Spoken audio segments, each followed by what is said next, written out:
घरातील वस्तू अचानक पेटतात. अहिल्यानगरमधील या गावात खळबळ. अहिल्यानगरमध्ये एक रहस्यमय आणि खळबळजनक प्रकार समोर आलाय.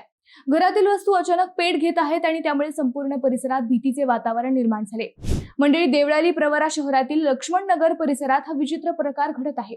साईनाथ रणधीर आणि सचिन रणधीर यांच्या घरात गेल्या 4 वर्षांपासून अशा घटना घडत असल्याचा दावा कुटुंबियांनी केला आहे. घरातील कपडे, कागदपत्रे, फ्रीज जवळील साहित्य, अगदी स्वयंपाक घरातील काही वस्तूंनाही अचानक आग लागत असल्याचे कुटुंबीय सांगतायत. त्यामुळे घरातील सदस्य मोठ्या भीतीखाली जगत आहेत. इतकंच नाही तर काही ठिकाणी लिंबू, मिरची, कुंकू आणि इतर संशयास्पद वस्तू देखील आढळल्याचे सांगितले जात आहे. त्यामुळे काही जणांनी या प्रकरणामागे जादूटोणा किंवा अंधश्रद्धेचा प्रकार असू शकतो असा संशय व्यक्त केलाय. दरम्यान अंधश्रद्धा निर्मूलन समितीचे पदाधिकारीही घटनास्थळी पोहोचले. जिल्हा कार्याध्यक्ष मधुकर अणाप यांनी पाहणी करून नागरिकांना अफवांवर विश्वास न ठेवण्याचं आवाहन केलं आहे. या संपूर्ण प्रकरणाची वैज्ञानिक पद्धतीने तपासणी केली जाणार असल्याचं त्यांनी सांगितलं आहे. मंडळी, सध्या या घटनेमुळे परिसरात भीती आणि उत्सुकता दोन्ही वाढली आहे.